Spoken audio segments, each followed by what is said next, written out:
bantuin aku gini atau jemurin gini ya. Tapi suami cuman ya atau mungkin malah oh iya ya nanti aku kerjain main game ya.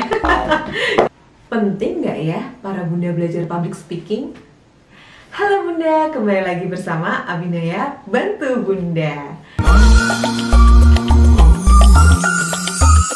Abinaya Bantu Bunda. Kali ini Bu Pika akan mencoba mengenalkan sebuah buku yang lagi dibaca juga sama Ibu Pika yang berjudul Bicara Itu Ada Seninya dari Oh Soo-hyang.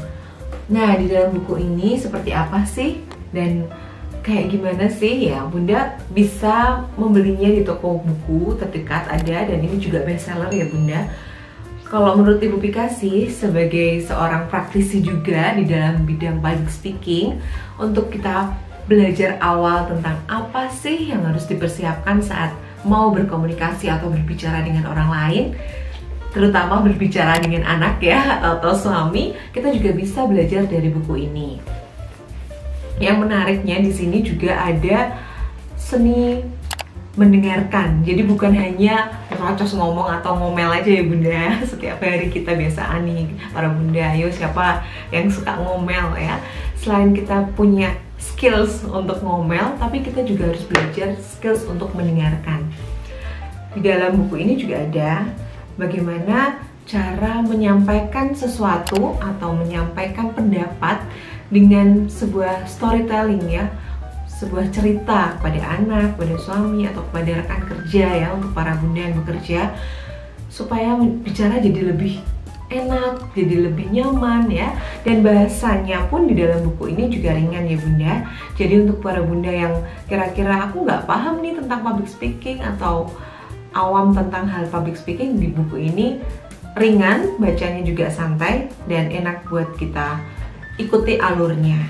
Seperti yang Ibu Pika tadi bilang, kita punya skill ngomel nih ya, para bunda punya skills ngomel, tapi kita juga harus punya skills untuk mendengarkan. Di bab yang kedua dalam bukunya si Oh Soo-hyang ini ya, dia berbicara tentang pintar mendengar dan pandai berbicara. Nah ini ibu juga, para bunda juga harus punya skills mendengarkan ya. Di sini ada tanya, puji, dan bereaksi. Aku bacain sedikit kali ya. Nah, ajarkan saya cara berkomunikasi yang baik dengan suami. Bagaimana supaya saya bisa berdialog dengan baik dengan orang tua? Pertanyaan tersebut sering saya dengar sejak dikenal luas sebagai pakar komunikasi. Di antara para penanya, ada yang pernah melakukan konsultasi berbicara. Namun, kebanyakan di antara mereka tidak tahu bagaimana cara menjalin komunikasi yang baik di kehidupan nyata. Karena mereka hanya belajar secara teknik, bagaimana bersuara yang bagus atau berbicara yang baik saja. Dan ada 3 hal yang perlu untuk memenuhinya, yaitu he atau question atau pertanyaan, P atau praise atau pujian, dan D atau reaction atau reaksi. Dan demikian komunikasi akan berjalan dengan lancar dan baik. Harus mengandung pertanyaan, pujian, dan reaksi. Nah, di buku ini kalau dilanjutin nanti sampai tambah lama ya, tambah panjang. Buku ini juga ada bagaimana kita juga bisa berkomunikasi dengan suami. Ya kadang kalau sudah capek, lelah ya, pulang kerja atau suami sudah pulang, akhirnya tidur ya, kita juga mau memulai komunikasi gimana ya caranya ya. Caranya gimana sih lewat buku ini? Seperti tadi ya, ada kita harus punya yang namanya question, kita berikan pertanyaan dulu, terus ada juga praise atau pujian, dan yang terakhir ada reaksi atau reaction. Oh Soo-hyang juga menceritakan sebuah kisah dari pasangan suami istri ini. Dia menceritakan, saya sering melihat pasangan suami istri yang hubungannya kurang harmonis karena komunikasi mereka tidak lancar. Kesamaan mereka adalah kurang memberi umpan balik terhadap ucapan lawan bicara.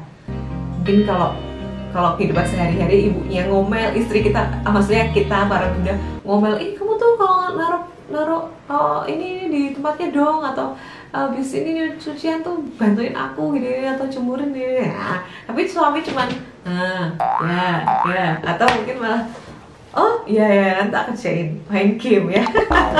Jadi tidak ada umpan balik ya, cuman gitu doang, tapi tidak didengarkan mungkin ya. Nah mereka lebih banyak berbicara dan ingin lawan bicara mendengarkan saja dengan baik.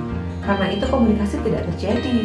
Dalam dialog itu ada aturan 1, 2, 3. Sekali berbicara, 2 kali mendengarkan, 3 kali memberi umpan balik. Nah, inilah yang dibutuhkan oleh pasangan yang mengalami hambatan komunikasi, mendengarkan dan merespon. Begitu Bunda. Jadi buku ini ternyata nggak cuma buat para public speaker ya, tapi juga buat hubungan ayah dan bunda semakin erat dan harmonis. Sebelum ngobrol atau sebelum berbicara dengan ayah, dengan suami, Bunda juga ada baiknya untuk mempelajari apa aja sih yang harus disiapkan sebelum kita berbicara. Seperti itu tadi ya Bunda. Semoga bukunya bisa membantu untuk para bunda dan ayah tentunya dalam menjalin komunikasi supaya tetap harmonis. Oke Bunda, itu saja dari Ibu Pika tentang buku dari Bicara Itu Ada Seninya, Oh Suhyang. Sampai jumpa. Selalu ingat untuk subscribe, like, komen, dan share ya. Dadah.